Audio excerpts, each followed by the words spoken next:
Esta historia comienza antes de la destrucción total causada por el diluvio universal, cuando aún existía otra civilización sobre la Tierra, la que hoy convertida en leyenda llamamos la Atlántida.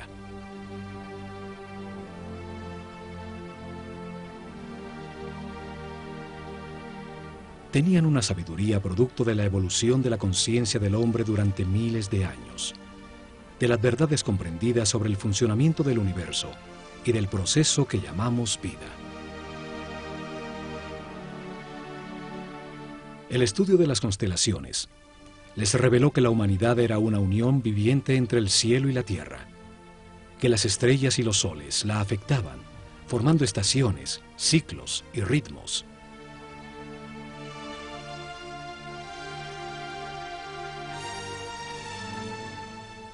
Sabios sacerdotes de la Escuela de Conocimiento de Naakal, en la Atlántida, descubrieron que el planeta estaba en los momentos finales de uno de estos ciclos.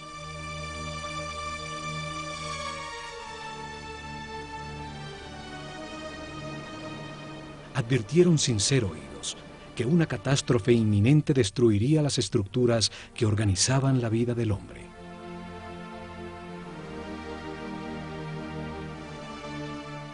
Sin apoyo del grueso de la población, construyeron unos pocos barcos cerrados por todos los lados y los protegieron con campos electromagnéticos de fuerzas que podían penetrar y disolver la materia. Dirigidos por el sumo sacerdote Chiquitet Arelish Bomalites, subieron a bordo con sus familias, unos pocos instrumentos, algunos animales domésticos, y hacia el este se alejaron de la Atlántida.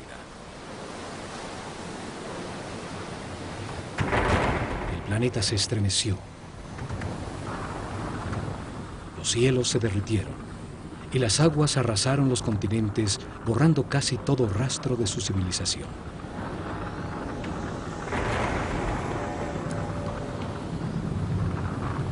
Como evidencia en dos lugares muy cerca a Egipto, se encontraron unas gigantescas losas de piedra, llamadas megalitos, que por su enorme tamaño, peso y difícil ensamblaje, demuestran una tecnología desaparecida, seguramente de la civilización atlante. La primera evidencia está en Baalbek, Líbano.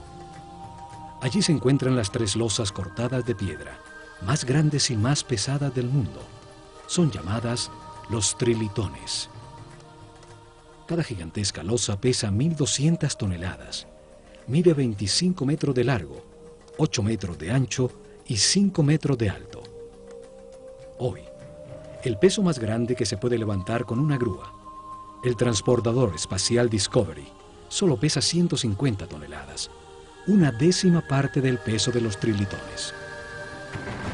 Hoy no existe la tecnología para levantarlas, y mucho menos para colocarlas con tan extrema precisión. Fueron movidas a su lugar desde 3 kilómetros de distancia donde fueron talladas, y donde aún se encuentra una losa de igual tamaño que nunca fue utilizada por los constructores originales. La misteriosa plataforma, por su enorme tamaño, se convirtió en un sitio sagrado para las culturas que después del diluvio se asentaron en la zona. Asirios, persas, griegos y por último romanos construyeron sus templos más importantes sobre la plataforma.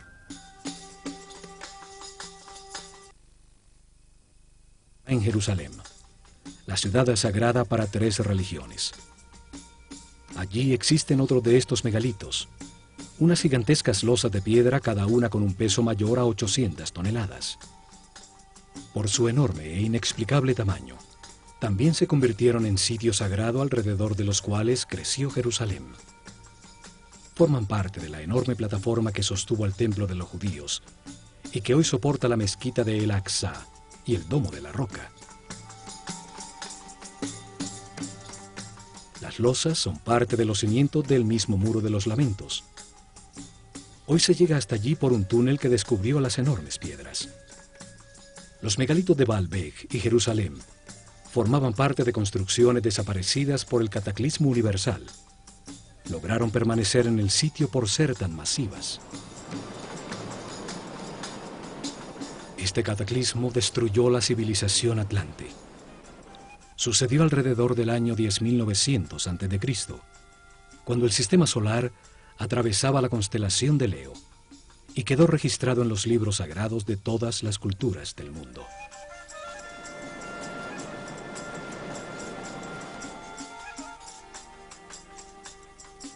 Cuando el equilibrio se recuperó, los sacerdotes sobrevivientes al cataclismo desembarcaron en el centro de la superficie terrestre, en el sitio donde sabían que confluyen las fuerzas telúricas del planeta.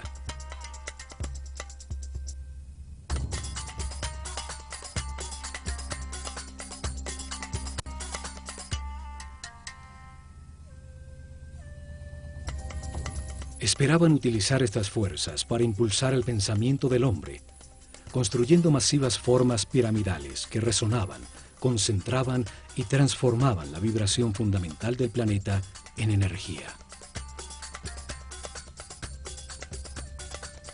Seres muy avanzados espiritualmente tenían un concepto de progreso que no estaba basado en la adquisición de comodidades materiales, sino en lograr la paz y la armonía interior, en transformar un limitado hombre animal en un superhombre. Estos sacerdotes, en un momento que llamaron el Septepi, el tiempo nuevo, vieron resurgir de las aguas un largo y estrecho oasis, una fértil tierra rodeada por un desierto protector bordeando un largo río. Lo llamaron Egipto, la tierra que emerge de las aguas, el país de un solo río, el Nilo, con las mejores condiciones para gestar una nueva civilización. Los sacerdotes vieron el cataclismo como una oportunidad para orientar la humanidad hacia un destino más alto y estructurar en este nuevo ciclo una sociedad dedicada al perfeccionamiento espiritual.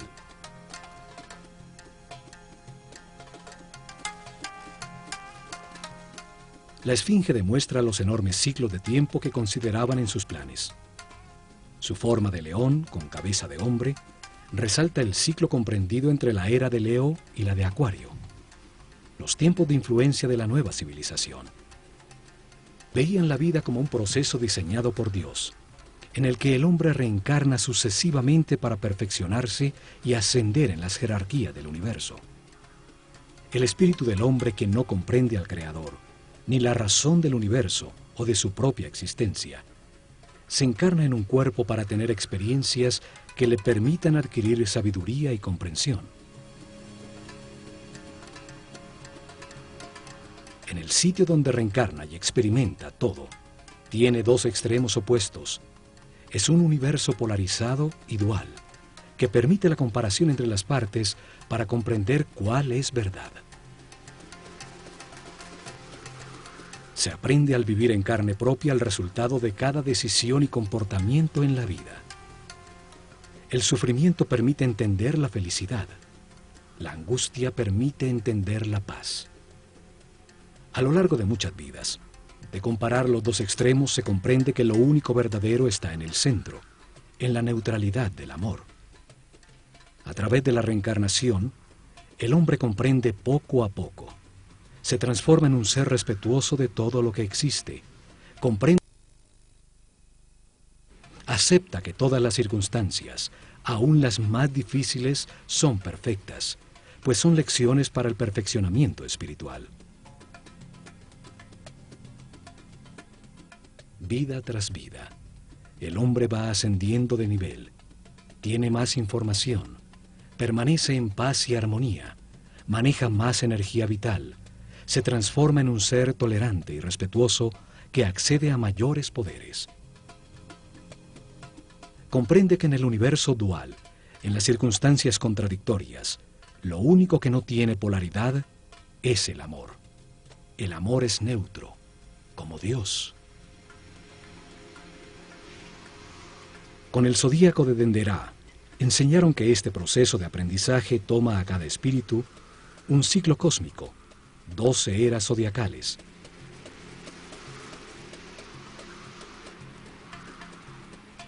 Un giro completo del sistema solar, recibiendo la radiación de cada una de las 12 constelaciones.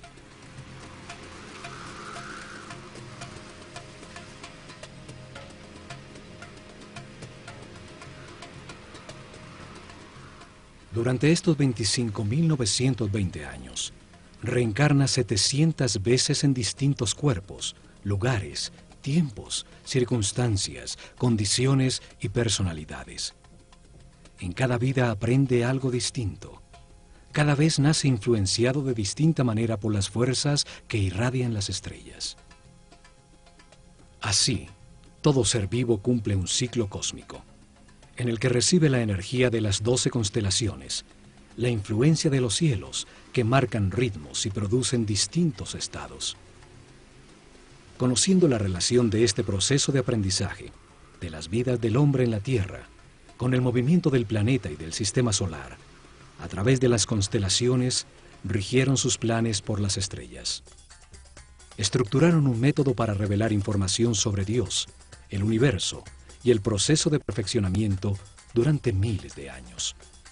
Una forma para la vida y para qué existe.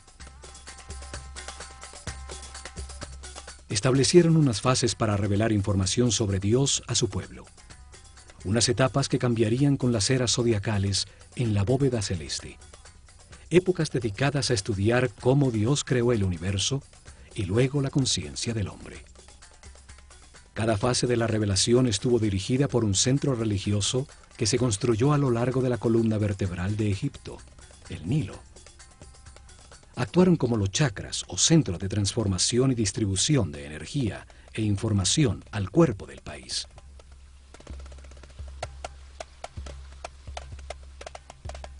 Desarrollaron en 4 épocas, 4 centros religiosos, cada uno dedicado a explicar y lograr comprensión en el pueblo sobre una fase del Génesis. Cada uno dedicado a un momento distinto del único Dios, con nombres y formas simbólicas distintas.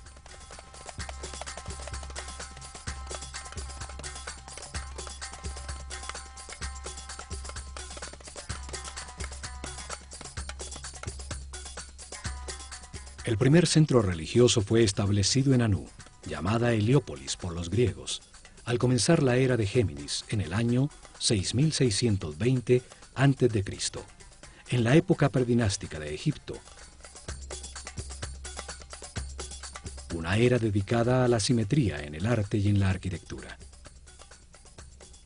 Fue dedicado a revelar información sobre las características, cualidades y significado de un Dios absoluto, el único Dios, la causa original, el todo, al que llamaron Atum-Ra, la unidad homogénea, estática, antes de manifestar el universo.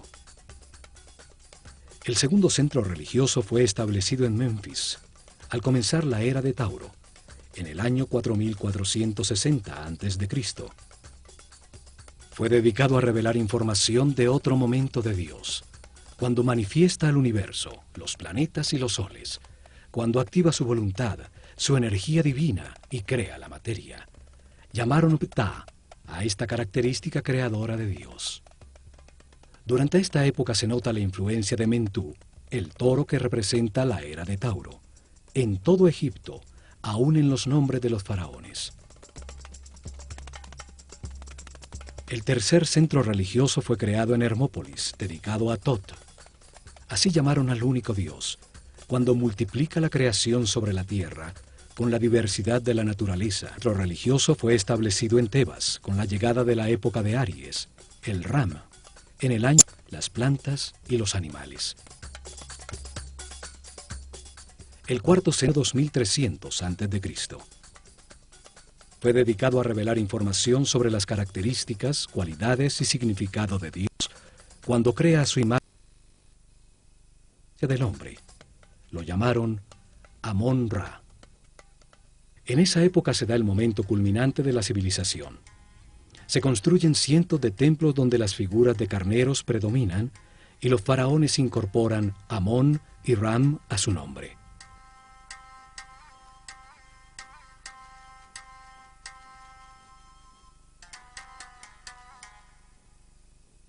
Los cambios de era o constelación zodiacal determinaron la duración de cada fase de la revelación. El pueblo comprendió poco a poco que existe un solo Dios, que por sus características y momentos distintos en que crea el universo y al hombre, tiene nombres distintos. Crearon una escuela de misterios, para transmitir su conocimiento, garantizando sacerdotes sucesores de su casta que continuaran el proceso de revelación. Alrededor de los templos y centros religiosos desarrollaron el país. En su interior se dedicaron a transformar a los iniciados en seres respetuosos, capaces de guiar a su pueblo y manejar las fuerzas fundamentales de la naturaleza.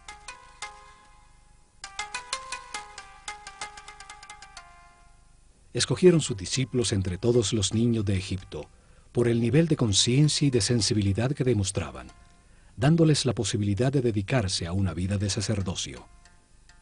Les dieron información sobre el proceso de perfeccionamiento a través de la reencarnación, sobre Dios y el universo.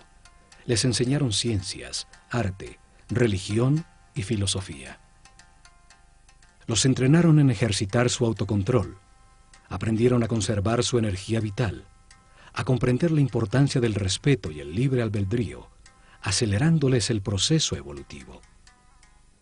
Los convirtieron en los sucesores de su casta, sacerdotes con el conocimiento y el poder que éste produce, y la misión de guiar al pueblo en un camino de perfeccionamiento general. Se han encontrado estatuas de sacerdotes, unas saliendo de un cubo, otras representados como escribas, seres con el conocimiento.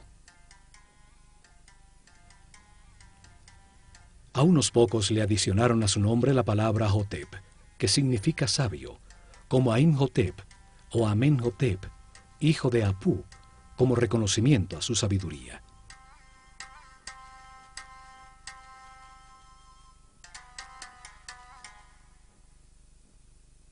Es en los templos donde concentraron el conocimiento, el poder, la riqueza material y espiritual. Desde allí impulsaron la organización desde la nada de la civilización egipcia.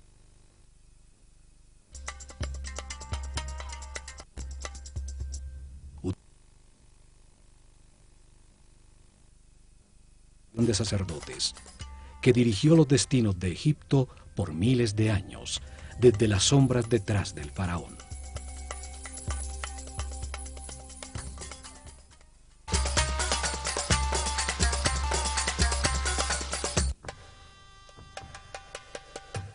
La Escuela de Misterios utilizó el ojo de Horus como su símbolo, una firma que aparece en los muros de todos los templos de Egipto.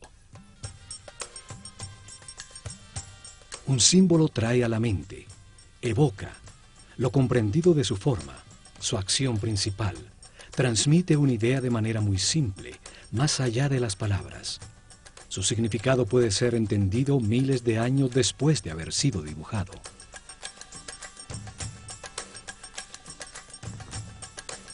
Los ojos son el sentido del sol, el origen de la vida. Actúan percibiendo su luz y las vibraciones de color. Transmiten a la mente la intensidad y la fuerza del fuego. Los ojos son las terminaciones nerviosas que perciben la voluntad divina, la intensidad de la luz, la fuerza de Dios que los egipcios llamaban Fi. La fuerza que condensa el espíritu en la materia, dando lugar al universo, el sitio de experimentación de la conciencia. Son los únicos nervios que salen a la superficie del cuerpo y que podemos observar en su funcionamiento vital.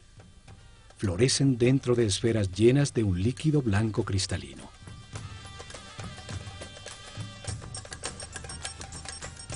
Los ojos simbolizan la dualidad. El ojo izquierdo es solar, sensible a lo negativo. El derecho es lunar, sensible a lo positivo y afirmativo. Cruzan su información para producir la imagen mental correcta del espacio. Simbolizan la experimentación de la conciencia en un universo de contrastes, para encontrar la verdad por comparación entre las partes opuestas. Reaccionan a la luz activa del sol, produciendo en la mente la verdadera luz, la energía vital luminosa, una luz invisible que hace posible la inteligencia y la comprensión de la realidad. Los pájaros evocan la acción de volar, la libertad sin limitaciones materiales. El halcón es el pájaro que mejor ve. Horus el halcón representa al espíritu cuando completa su aprendizaje en la vida mortal y limitada. Cuando comprende las verdades del universo, porque las ha verificado en muchas vidas, y se eleva sobre las limitaciones materiales, sobre el tiempo y el espacio.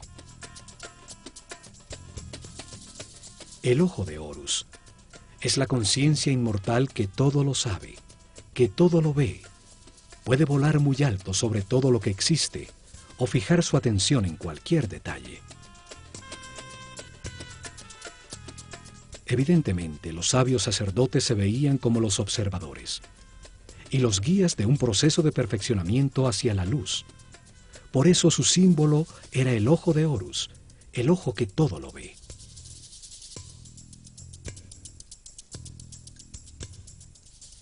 Desde los templos, los sacerdotes del ojo de Horus guiaron en paz y armonía el perfeccionamiento espiritual del pueblo, el universo y el proceso que sufre la conciencia del hombre.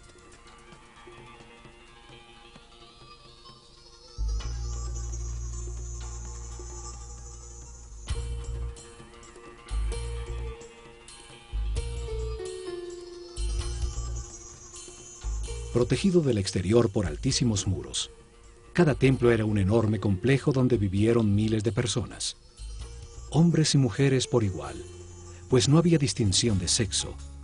Dedicaban por lo menos 21 años de su vida a recibir información y entrenamiento para convertirse en sacerdotes o sacerdotisas.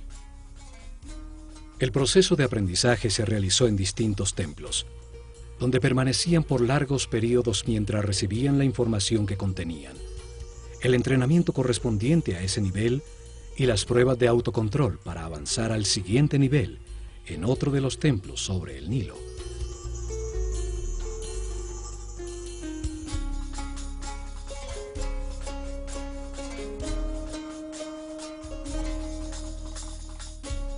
Cada templo fue una biblioteca viva con información especializada.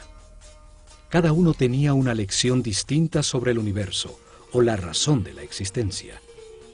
Cada templo contenía en su interior un tema sagrado distinto con información que da sentido a todo lo creado.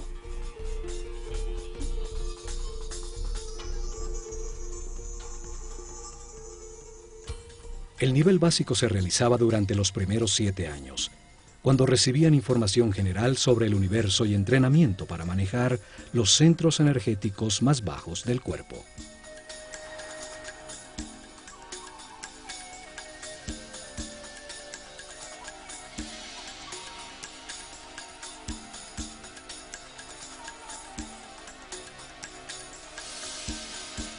Tenían templos como el de Komombo, dedicados a entender la necesidad de un universo dual y polarizado, para permitir a la mente comparar entre extremos opuestos y así comprender qué es verdad.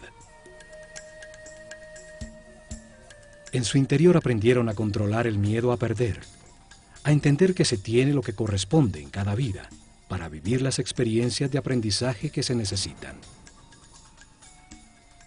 Tenían instalaciones para despertar el miedo a la muerte, aprender a controlarlo y entender que la muerte es solo un paso a otra experiencia de aprendizaje.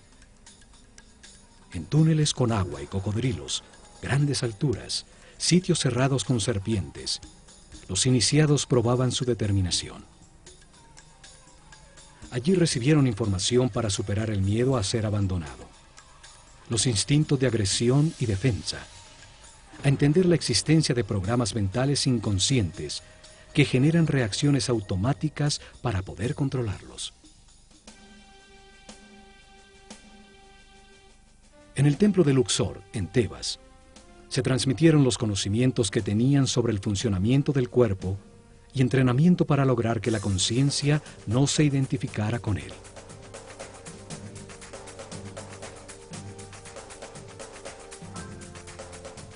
El templo entero era como un organismo humano. Cada salón representaba un órgano con información en sus muros sobre su función principal, el beneficio que el organismo total obtenía al realizarla y su relación con otros órganos.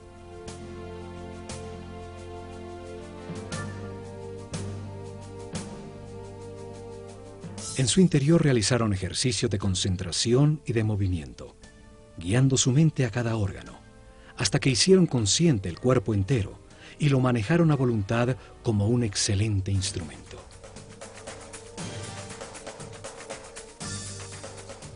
Varios templos con sacerdotisas de Neftis e Isis estaban dedicados a transmitir información y entrenamiento sobre las percepciones físicas, las emociones y deseos carnales del cuerpo, su diferencia con las emociones superiores, la intuición y la inspiración.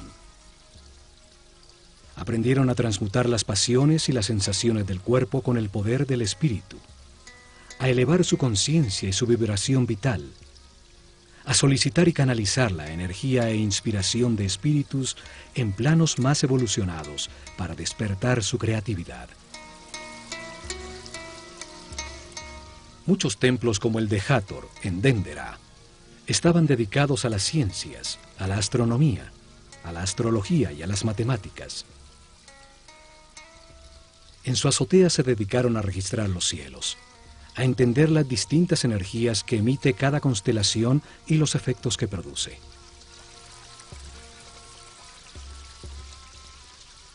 Sí, las estrellas, controlando la duración del año solar, la fecha exacta del desbordamiento del Nilo, el momento en que la Tierra cambió de la era de Tauro a la de Aries, los ciclos que afectan el proceso de evolución.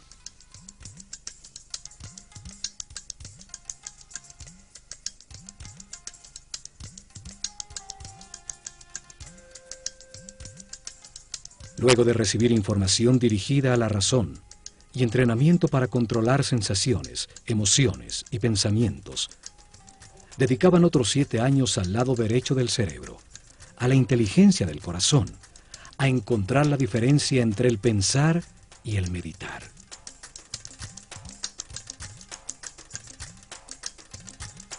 El templo de Karnak, el más grande de Egipto, estaba dedicado a la conciencia, a analizar las fuerzas que la moldean, a entender el proceso de evolución y a acelerarlo utilizando la concentración en conceptos, palabras, sensaciones, puntos exactos o movimientos.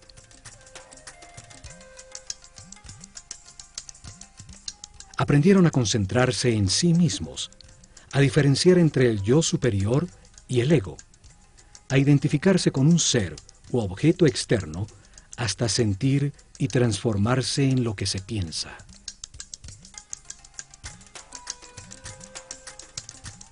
Realizaron ejercicio de telepatía en cercanía física, luego a distancia en un momento determinado del día, hasta aprender a comunicarse mentalmente en cualquier momento.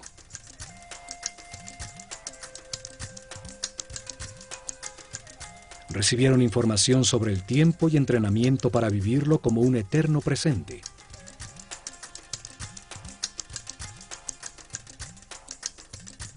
Entendieron que pensar es comparar para conocer, y que cuando todo se sabe ya no se piensa ni se compara. Aprendieron a cambiar de estado o nivel vibratorio, a manejar las circunstancias externas, logrando el equilibrio emocional como una decisión mental interna.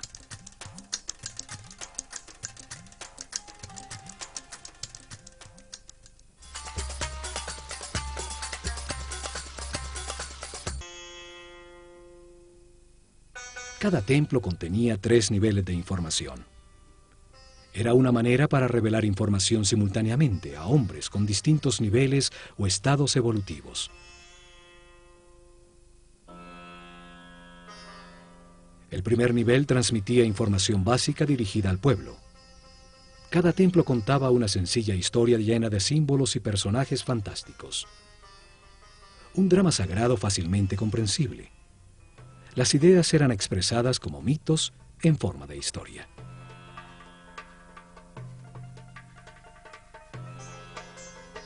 El mito, la historia fantástica, fue utilizada como un método para revelar al hombre un mundo que solo entiende imperfectamente. Los mitos cobran vida con solo creer en ellos.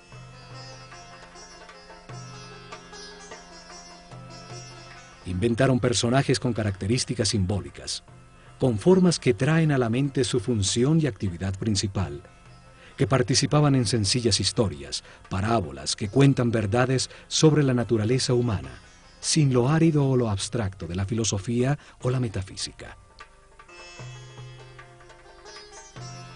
El pueblo recibió información sobre cada tema sagrado al escuchar la historia central de cada templo, al conocer las debilidades y fortalezas de cada personaje, las circunstancias que atraviesa y la manera como se resuelven.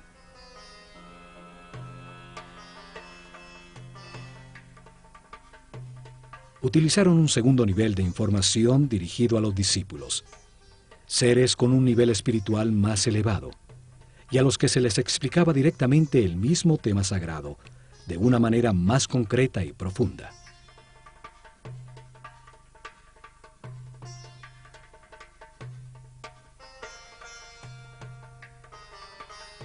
Para ello utilizaron las escenas descriptivas del mito, talladas en los muros del templo.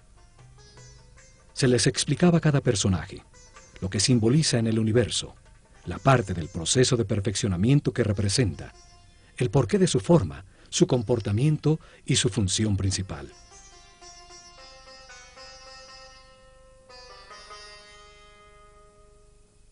La sabiduría de los sacerdotes de El Ojo de Horus es evidente en la historia que cuenta cada templo, en las formas que utilizaron como símbolos. El solo verlos trae a la mente la acción vital que representan o la cualidad que se gana al hacerla. Al utilizar hombres con cabeza de animal como símbolos, los transforman en ideas que evocan la característica vital del animal. Traen a la mente la función que el animal cumple en el universo.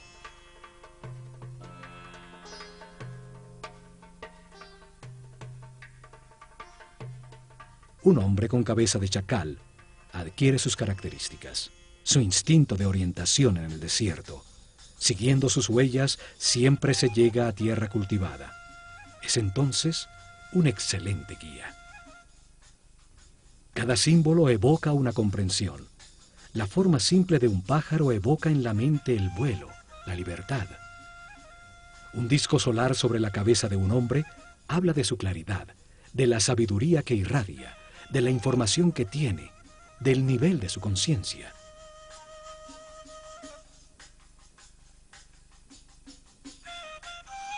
Estudiaron detenidamente los animales e insectos.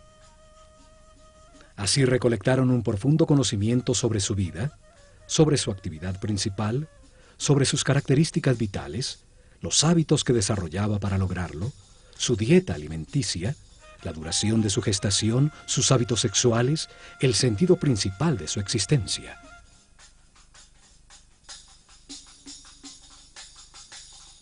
Escogieron los animales más idóneos para representar una acción vital y lo que logra el universo cuando se ejecutan. El proceso del gusano que se arrastra y teje para luego transformarse en mariposa.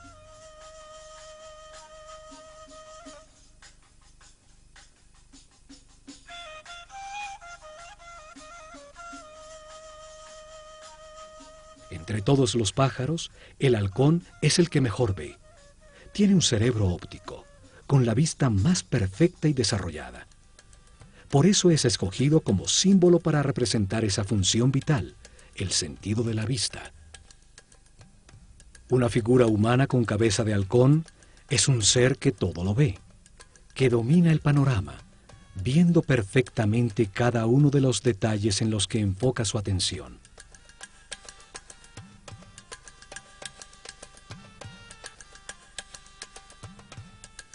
Estas figuras llamadas dioses o néteres por los egiptólogos que creen que Egipto era politeísta y que adoraba a los animales, solo representan una acción vital, un comportamiento que transforma y perfecciona.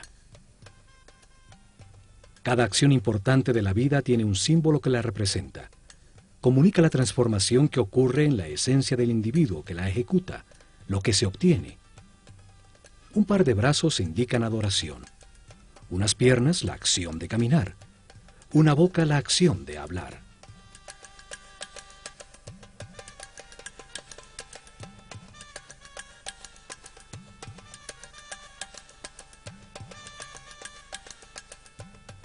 Y por último, en un tercer nivel de información, cada templo guardó un código secreto embebido en el símbolo mismo, solo conocido por los altos sacerdotes y maestros, con información sobre fuerzas y energías fundamentales, cómo controlarlas y utilizarlas para prestar servicio a su pueblo.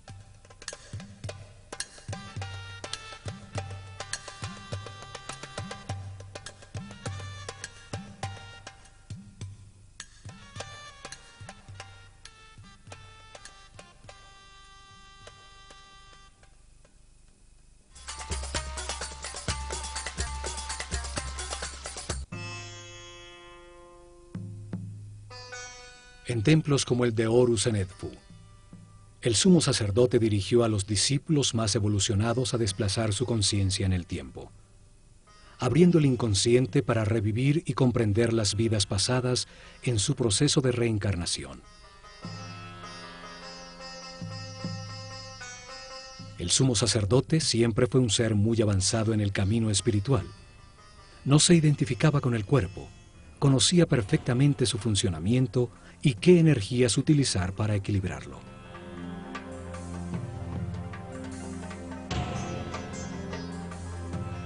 Controlaba desde su centro nervioso en la corona el más alto nivel de energía vital. Permanecía en un eterno presente irradiando amor, guiando y sirviendo con su divino poder.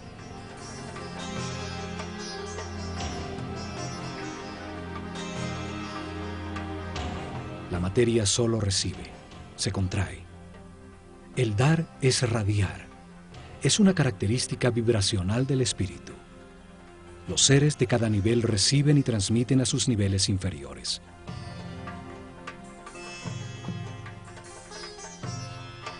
En sus salones entendieron que la realidad está compuesta de 7 niveles de energía vibracional, 7 corrientes energéticas con 7 distintos niveles de poder o fuerza.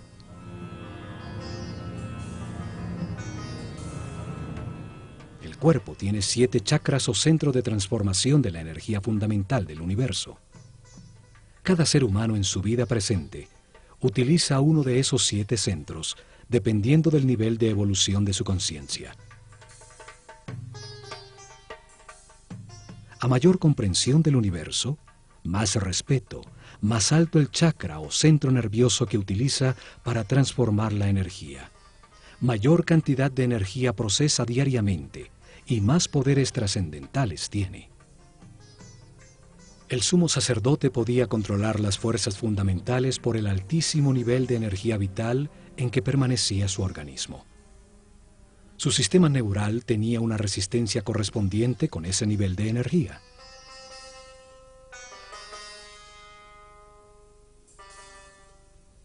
Así, en todos los templos de Egipto, los iniciados recibieron información y entrenamiento. Aumentaron paulatinamente su nivel de energía vital y de manera correspondiente el nivel de resistencia de los nervios de su cuerpo.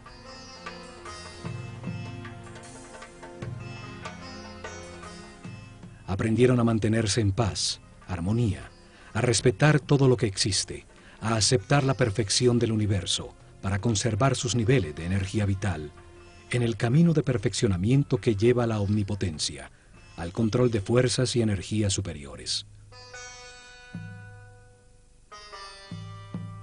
Una intensa preparación física, mental y espiritual que terminaba con el momento de experimentar la totalidad y la nada, lo manifestado y lo inmanifestado, y recibir en una pirámide una poderosa energía que permite vislumbrar el 7º nivel de conciencia. Durante la era de Tauro, se dedicaron a experimentar con una forma piramidal de tecnología resonante que transformaba las vibraciones del beta en energía, un conocimiento heredado que había de llevar a la práctica.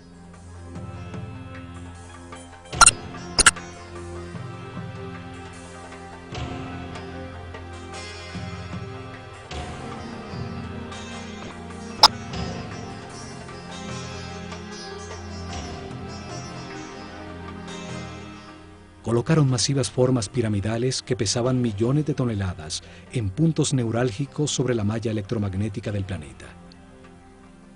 La masa piramidal, que contenía millones de partículas de cuarzo, vibraba con la Tierra, produciendo energía por la fricción de sus moléculas, en un fenómeno que hoy llamamos piezoeléctrico.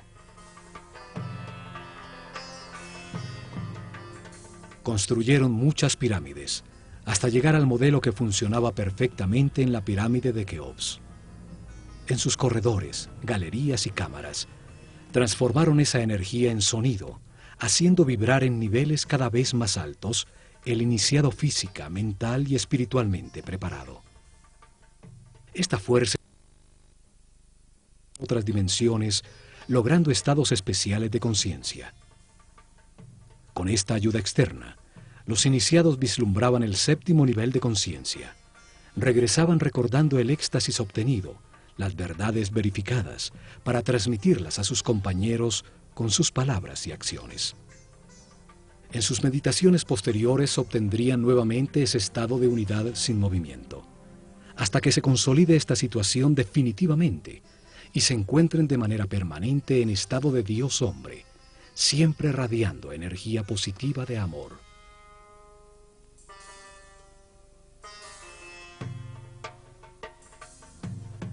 Los conocimientos sobre las formas puras del universo, los bloques básicos con los que se organiza la energía y la materia, fueron fundamentales para el desarrollo de la civilización egipcia. Hoy llamamos a esas formas puras sólidos platónicos. 5 polígonos con sus lados y ángulos iguales, basados en triángulos equiláteros, la forma divina que no tiene tensiones. Utilizando estas formas pudieron producir efectos de resonancia y concentración energética para elevar la percepción de la conciencia, para lograr efectos de superconductividad con los que se anula la fuerza de gravedad. Hoy se ha descubierto que el planeta tiene puntos neurálgicos, llamados nodos diamagnéticos, donde se puede controlar la fuerza de gravedad del planeta y producir fenómenos de superconductividad. La superconductividad permite amplificar o disminuir la fuerza de gravedad. Al aumentar el peso de las losas de piedra, se enterraban como cimientos sin necesidad de excavar para lograrlo. Al disminuirla, las hicieron livianas, para empujarlas y moverlas fácilmente desde lejanas canteras. En la isla de Segel, se encontraron hieroglifos con fórmulas e ingredientes para producir una especie de concreto que parece roca. Científicos franceses lo han descifrado parcialmente. Sus experimentos confirman que se trata de geopolímeros que al solidificarse producen un tipo de piedra. Esto explica la facilidad para hacer juntas tan exactas entre las piedras de sus templos, logrando utilizar los bloques ya fundidos como formaleta de los nuevos.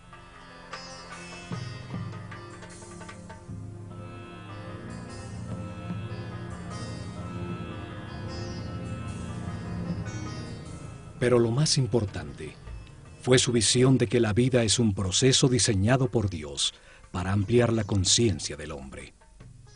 Que el espíritu del hombre se encarna repetidamente en un cuerpo para comprender la armonía por los resultados de sus decisiones.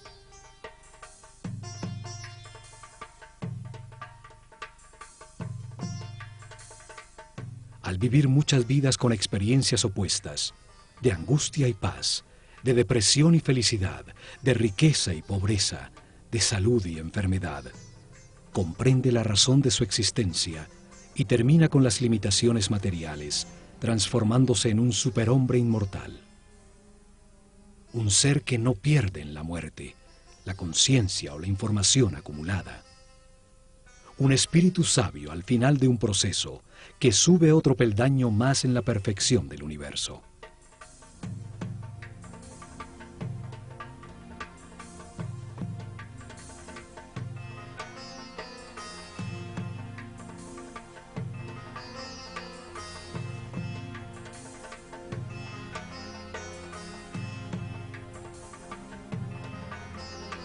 El hombre reencarna muchas veces. Al principio su animalidad es dominante. La intolerancia y la agresión determinan una vida de sufrimiento. Poco a poco, se satura del dolor y al buscar remediarlo deja de atacar. Encuentra la paz y con ella altos niveles de energía vital.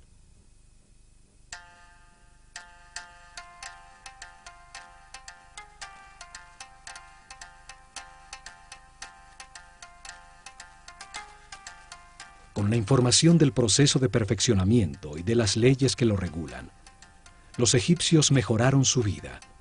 Aceptaron los momentos difíciles como parte de su camino de aprendizaje, logrando permanecer en paz y armonía.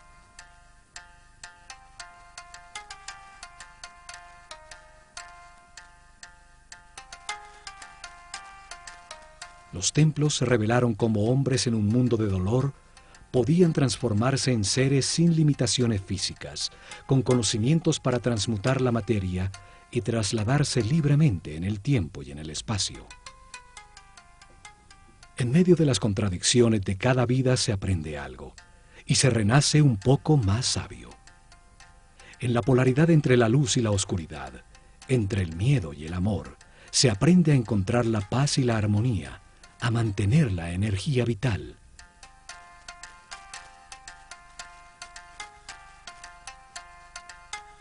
Al experimentar en carne propia los tormentos y la angustia que producen la ira, el odio, el rencor o la venganza, se comprende el valor de la armonía. Al comprender que cada decisión produce paz o sufrimiento, se puede pasar del infierno de la vida al cielo de la misma. El pueblo entendió que todas las acciones de la vida diaria, pescar, sembrar, cosechar, son una manera de acercarse a Dios, de ser más perfectos cada día. Lograron una comunidad en paz y una felicidad tal, que cuando el historiador griego Heródoto visitó Egipto en el año 500 a.C., no pudo menos que afirmar: de todas las naciones de la tierra, los sanos y religiosos.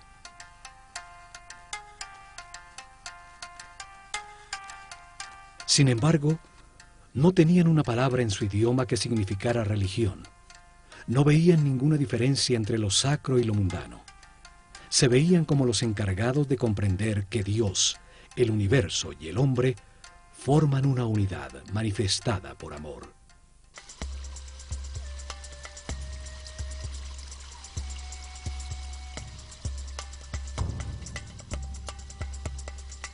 En estos programas del Ojo de Horus, veremos el mensaje que los egipcios transmitieron en sus templos, que todos los hombres avanzan por un camino de perfeccionamiento que toma muchas vidas.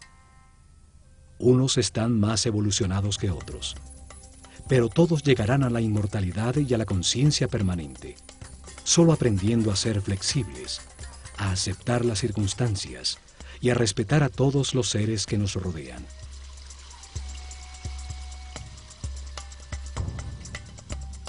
El camino puede ser de sufrimiento o de paz y armonía. Depende que se valore lo que se tiene y se agradezca la oportunidad de estar vivos para tomar conciencia que fuimos creados por amor.